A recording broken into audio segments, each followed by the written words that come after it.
रात का साया हीरे से गिरा, खिड़की के पार हवा कुछ कह रही थी। दिल के कोने में बस तेरा ही है सांस, जैसे तेरी ही आवाज गूंज रही थी। शहर की रोशनी ही कुछ फीकी लगे, जब तू दूर हो हर पल अधूरा लगे। चांद की किरणें भी शर्मा गई और तारे तेरा जिक्र गाते रहे। बारिश की बूंदें हल्की से टप टप, जैसे तेरे कदमों का सुर सुनाए। पत्तों पे गिरती मिट्टी में घुल जाए, पर तू पास ना आए, बस याद आए।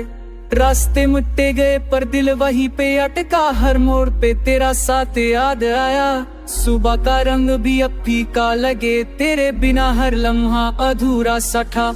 हेडफोन्स में लोफ पाई का हल्की धूप पर सुर भी तेरा ही गीत गाता जाए। डायरी के पन्ने फिर से खुले, हर लफ्ज बस तेरा जिक्र लाए।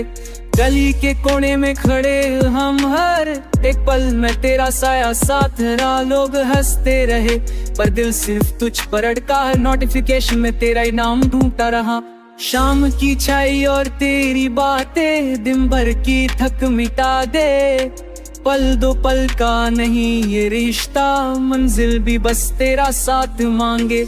रात के 3 बजे चांद भी उदास, पर तेरा जिक्र मेरे दिल को रोशन कर गया।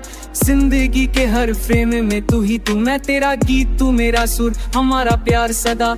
आखिरी सांस तक ये वादा है, हर जन्म में तू ही मेरा अरमां। पिक्चर खत्म हो जाए पर कहानी तेरे मेरे निश्क के रह सदा जमा।